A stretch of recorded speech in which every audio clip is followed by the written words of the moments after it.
The mahogany boardroom table stretched like an ocean between two worlds.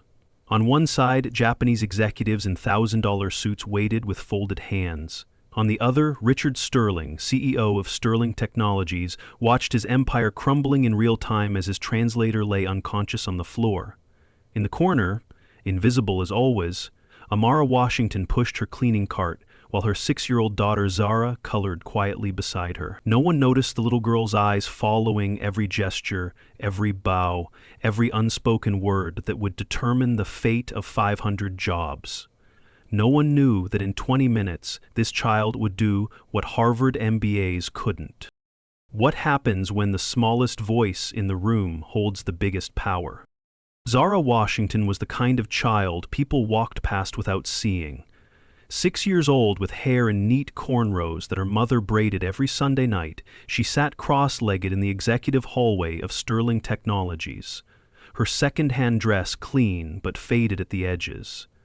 The security guards had grown accustomed to her presence, this quiet shadow who arrived at 5 p.m. when school ended, and left at midnight when the offices finally emptied. They didn't know that behind those observant brown eyes lived a mind that absorbed languages like a sponge absorbs water.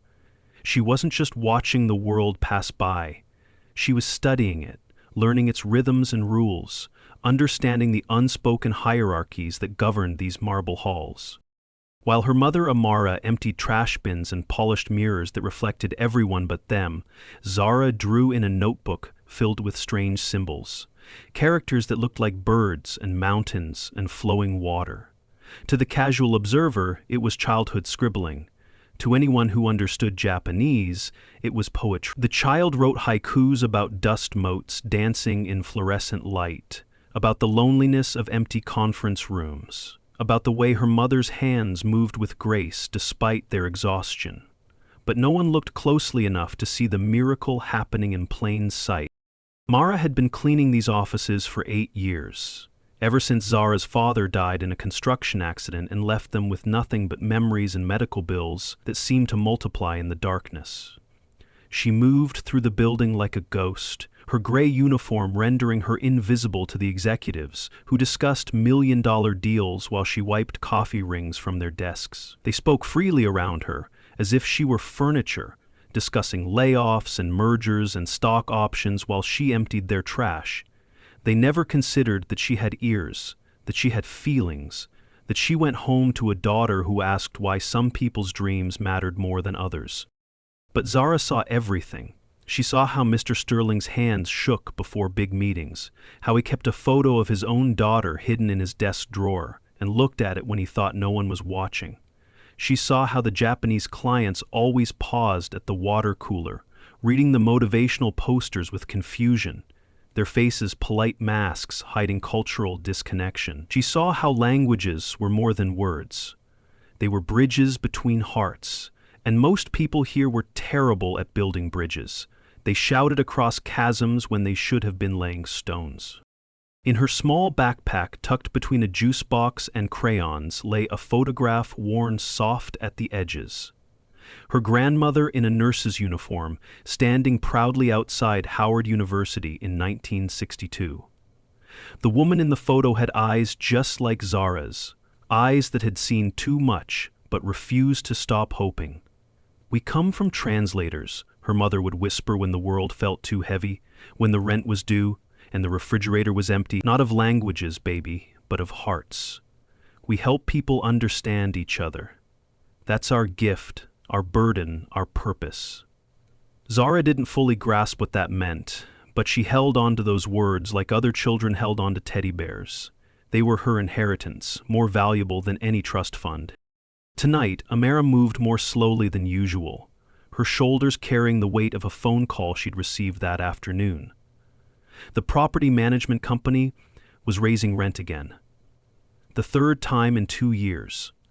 The gentrification wave that had swept through their neighborhood was finally crashing at their door. She tried to hide her worry from Zara, but children see everything, especially children who have learned to read silence. Zara watched her mother's reflection in the windows as she cleaned, saw the way her lips moved in quiet prayer, saw the tears that were quickly wiped away before anyone could witness them. The story of how Zara learned Japanese began with Mrs. Tanaka from apartment 3B, though neither of them knew it would lead to this moment. 2 years ago, when Amara worked 3 jobs and couldn't afford after-school care, their elderly neighbor had knocked on their door with a proposition. Mrs. Tanaka, widowed and lonely, her own children too busy with their American lives to visit, offered to watch Zara in exchange for company. "I don't need money," she had said in her careful English. "I need voices in my home again. I need life." It was the beginning of something neither of them could have imagined. Mrs. Tanaka's apartment smelled like green tea and old books, a sharp contrast to the industrial cleaning supplies that clung to Amara's clothes.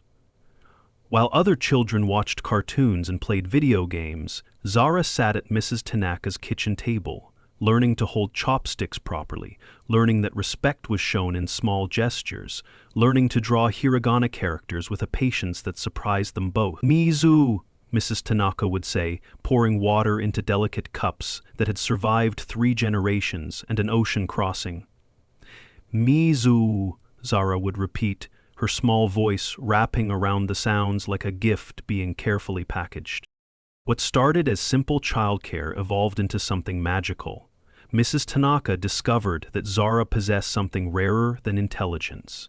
She had what the Japanese called kuki wo yomu, the ability to read the air, to understand the unspoken communication that makes up 90% of human interaction. While other children needed to be told explicitly what to do, Zara intuited when Mrs. Tanaka needed quiet, when she wanted to talk about her late husband, when she was homesick for a country she'd left 40 years ago. The child became a bridge between 2 worlds, translating not just language, but loneliness into companionship. When Mrs. Tanaka's grandson visited from Tokyo, a young businessman who wore his success like armor against his grandmother's old-fashioned ways, he was stunned to find a 6-year-old black girl who not only spoke his language, but understood the subtle dance of respect and hierarchy that even adult foreigners struggled with. They spent an afternoon in conversation, Zara asking about his work in that peculiar mixture of childlike curiosity and adult understanding that made her unique. "She doesn't just speak Japanese," he told his grandmother in amazement, his voice carrying a respect he rarely showed anyone. "She thinks in it. She dreams in it. Do you understand how rare that is?" But the world wasn't kind to little black girls who possessed unexpected gifts. At school, when Zara answered roll call with "hi" instead of "here," her teacher marked her as disruptive, sending notes home about attention-seeking behavior. When she folded her test papers into perfect origami cranes, a habit Mrs. Tanaka had taught her for concentration. They called her mother in for a conference about focus issues and cultural confusion. The message was clear, delivered with smiles that never reached their eyes. "Stay in your lane, be what we expect, don't surprise us." So Zara learned to hide her gift, tucking it away like her grandmother's photograph, safe from a world that preferred its miracles to come in expected packages. The irony wasn't lost on the universe. Sterling Technologies had spent $50,000 flying in translators for this crucial merger meeting with Yamamoto Industries. They'd hired consultants to teach them Japanese business etiquette, brought in experts to explain the concept of wa and the importance of maintaining harmony. They'd rehearsed their presentations until the words were perfect, never understanding that perfection without soul was just noise. Yet they'd never noticed that their janitor's daughter had been quietly mastering both language and culture in the margins of their corporate world. While executives attended weekend seminars on breaking into Asian markets, Zara learned authentic communication from someone who'd lived it, breathed it, made it part of her bones. Mrs. Tanaka had passed away 6 months ago, leaving a hole in Zara's heart shaped like afternoon tea and patient corrections. The funeral had been small, her 2 busy children flying in for a day, delivering eulogies that sounded like they were reading about a stranger. Only Zara had cried, really cried, her small body shaking with the kind of grief that comes from losing someone who truly saw you. Mrs. Tanaka left her entire collection of Japanese children's books and a handwritten note in both English and Japanese. Your gift will bloom when the world needs it most. Do not let them make you small. You are a bridge, and bridges must be strong. Zara kept the note in her backpack next to her grandmother's photo, not knowing that most meant tonight. The meeting was scheduled for 8 p.m., carefully timed to accommodate Tokyo business hours. Richard Sterling paced his office like a caged lion, his usual confidence cracking under the weight of what this deal meant. Sterling Technologies was hemorrhaging money, bad investments, changing markets, the hubris of assuming tomorrow would always look like yesterday. The Yamamoto merger wasn't just important, it was survival. 500 jobs, including Amara's, hung in the balance like a sword suspended by a thread. The Japanese delegation had already expressed concerns about cultural alignment during preliminary discussions. Corporate speak for, "We don't trust you to understand us." Everything depended on tonight's translator, Dr. Marcus Webb, whose credentials filled half a page and whose hourly rate could feed Amara's family for a month. Zara watched the circus of preparation from her usual spot by the supply closet, coloring book open but untouched. She observed how the executives practiced their bows in the bathroom mirror, too deep, too eager, missing the subtle gradations that communicated respect without desperation. They were like actors who had memorized their lines but never understood the play. Mr. Sterling's assistant, Patricia, strutted past in her designer heels that clicked against the marble like a countdown to disaster. She paused to speak into her phone, not bothering to lower her voice. "Make sure that Janitor keeps her brat quiet during the meeting. Last thing we need is some ghetto kid disrupting $1 million negotiation. These people already think we're unprofessional." The words stung like winter wind. But Zara had learned to make herself smaller, to disappear into the background like her mother. It was a survival skill passed down through generations, the ability to become invisible when visibility meant danger. They didn't know she understood every word Patricia was saying, not just in English but in the Japanese she was practicing for the presentation. She'd heard Patricia stumbling through phrases earlier, her pronunciation so mangled it transformed "pleased to meet you" into something that sounded like "please bite you." Under different circumstances, it might have been funny. Dr. Webb arrived at 7:45, his arrogance preceding him like expensive cologne that made Zara's nose wrinkle. He swept past Amara without acknowledgement, though she'd held the door open for him, her existence no more significant to him than the automatic doors at a grocery store. He settled into the boardroom to review his notes, occasionally calling out for coffee, black, no sugar, as if anyone had asked. Zara caught glimpses of his papers when her mother cleaned nearby, documents covered in perfectly typed Japanese characters that somehow managed to say nothing at all. His Japanese was textbook perfect but soulless, the linguistic equivalent of a technically perfect painting that moved no one. She'd seen this before with Mrs. Tanaka's visitors, the way formal Japanese without heart created walls instead of bridges. At 7:55, chaos erupted like a summer storm. Dr. Webb, reaching for his third cup of coffee, with hands that betrayed his caffeine addiction, suddenly clutched his chest. The cup shattered on the Italian marble floor, coffee spreading like a dark prophecy. He collapsed, his face gray with pain, his breathing shallow and rapid. Paramedics arrived within minutes.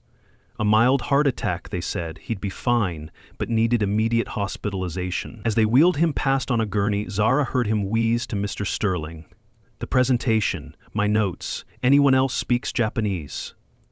The CEO's face drained of color, becoming as pale as the contracts he'd hoped to sign tonight. The Yamamoto delegation was already in the elevator, ascending to seal or destroy Sterling Technologies' future. "Get me another translator," Sterling barked at Patricia, who frantically called every agency in the city, her fingers flying over her phone screen like a pianist playing a dirge. "They need at least 2 hours to get here," she reported, her voice climbing with panic, the professional mask finally cracking. "The Japanese team leaves for the airport at 10 p.m. If we reschedule, they'll see it as incompetence. They'll think we don't value their time." The executive team huddled like survivors on a sinking ship, throwing out increasingly desperate ideas. Someone suggested using Google Translate, holding up their phone like it was a life raft. Another proposed hiring a sushi chef from downtown to interpret, as if nationality automatically conferred linguistic ability. The cultural tone deafness would have been funny if 500 livelihoods weren't at stake. Zara watched her mother's hands tremble as she swept up the broken coffee cup, each shard of porcelain representing another crack in their precarious stability. Amara knew what this meant. If Sterling Technologies went under, she'd lose her job, their health insurance, the thin thread that kept them from falling into the abyss that waited for people like them. The other cleaning companies paid half as much, with no benefits. At her age, with her lack of formal education, options were as scarce as trust in poor neighborhoods. Zara saw the fear her mother tried to hide, the same fear that lived in every person who existed one paycheck away from catastrophe. In the boardroom, executives worried about stock options and retirement portfolios. In the hallway, Amara worried about keeping a roof over her daughter's head. The Yamamoto delegation entered the boardroom at exactly 8 p.m., 5 men in identical dark suits moving with synchronized precision that spoke of decades of corporate harmony. Mr. Yamamoto himself, silver-haled with eyes that missed nothing, took in the scene like a general surveying a battlefield. The absent translator's empty chair, Sterling's barely concealed panic, the way the American team fumbled their greetings with pronunciations that made Zara wince from her hiding spot. She pressed closer to the door, her small body hidden behind her mother's cleaning cart, becoming one with the shadows.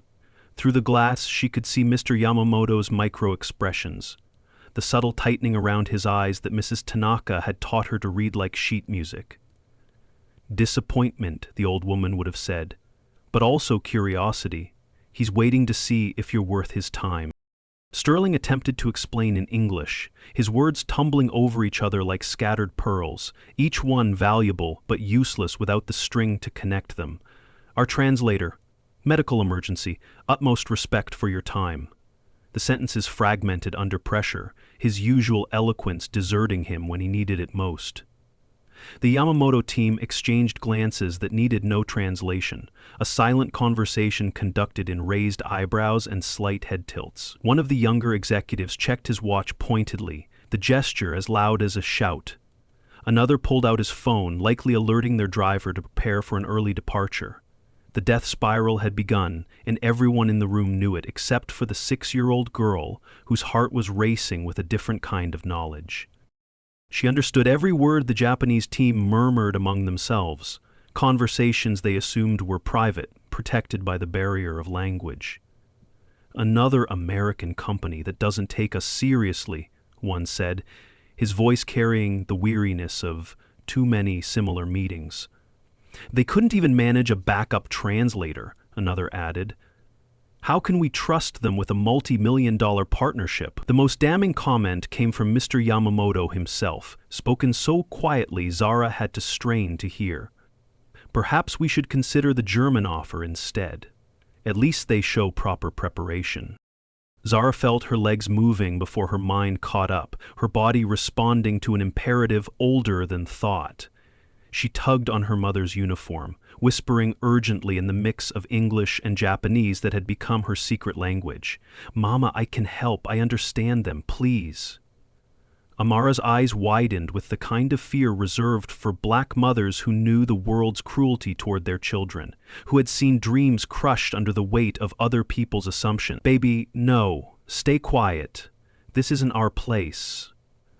The words cut deeper than Patricia's insults.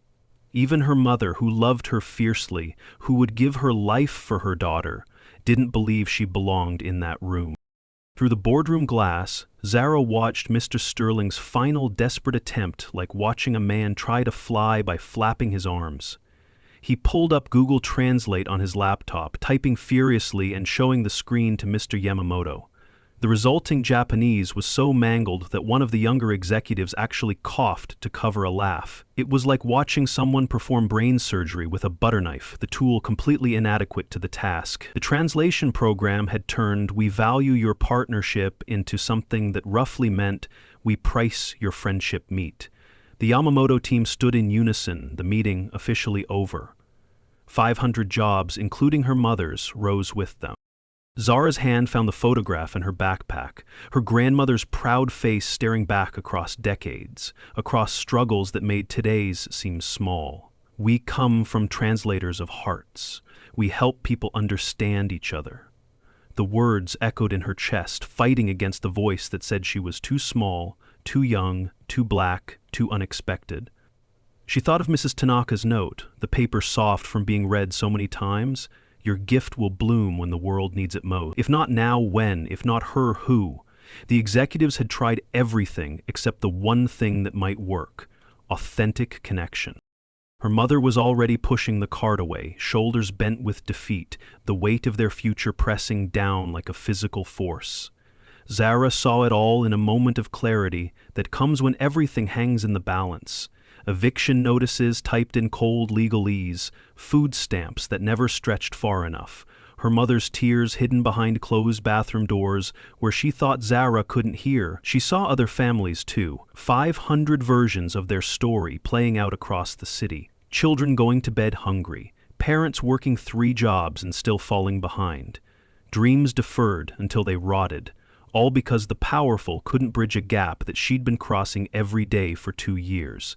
The unfairness of it burned in her chest like swallowed fire. Mad kudasai! The words left her mouth before fear could stop them. Wait, please! Her small voice carried across the marble floor with surprising strength, cutting through the murmur of defeat like a blade of hope. The Yamamoto delegation froze mid-exit, turning as one to locate the source of the perfectly pronounced Japanese. Their eyes found her, a 6-year-old black girl in a faded dress, standing beside a cleaning cart, hands trembling but chin raised. The boardroom fell silent, except for the hum of fluorescent lights and the thundering of Zara's heart. Mr. Yamamoto's eyes narrowed, not with dismissal, but with the intense focus of someone recognizing something unexpected and precious. He took 3 measured steps toward Zara, his movement causing the sterling executives to part like water before a ship. When he spoke, his Japanese was deliberate, testing. Der ga Nihongo o shimashita ka? Who taught you Japanese? Zara's response flowed like water returning to the sea, natural and inevitable. Tanaka Oba-san, mainichi ishuni benkyou shimashita.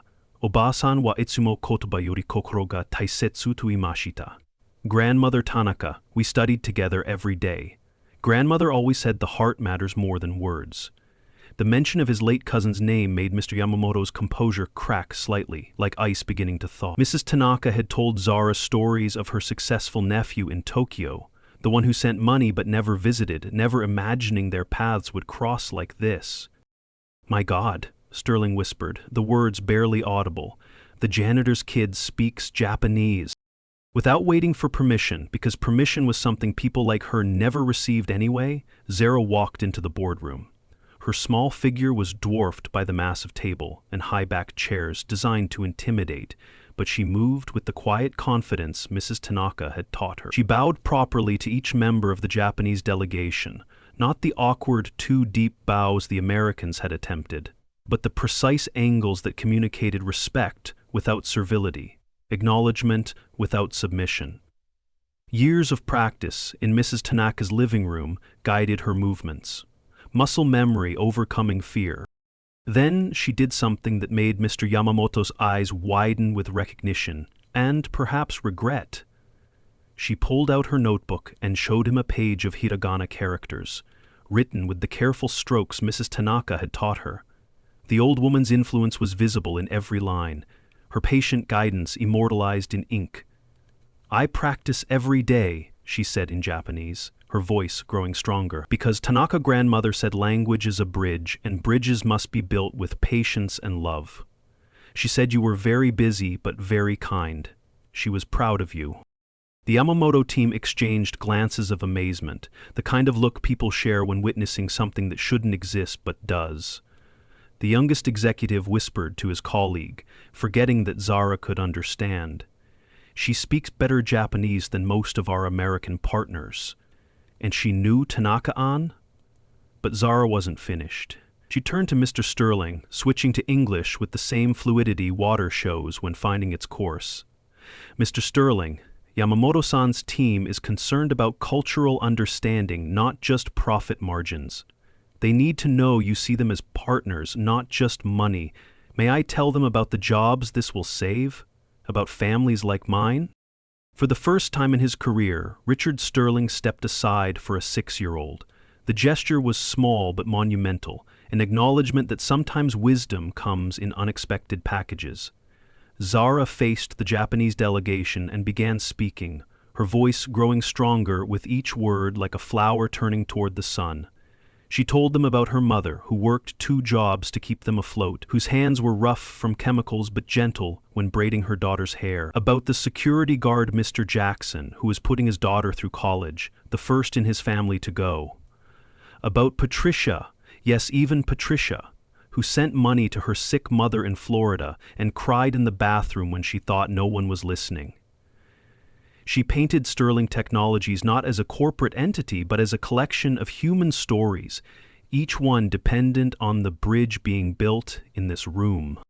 But Zara's true genius lay not in her words, but in her cultural fluency.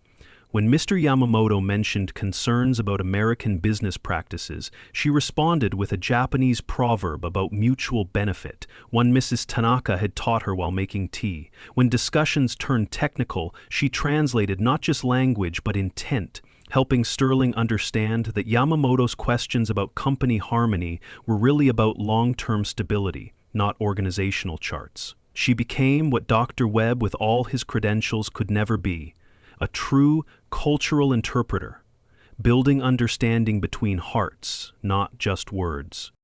The presentation that had been scheduled for 2 hours compressed into 40 minutes of Maya facilitating genuine dialogue.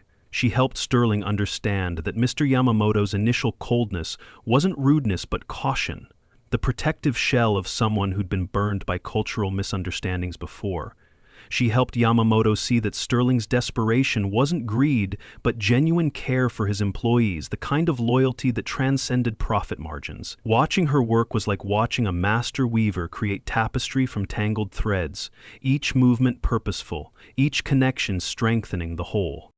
The moment of truth came when Yamamoto asked in rapid Japanese about financial projections that Dr. Webb's notes hadn't covered.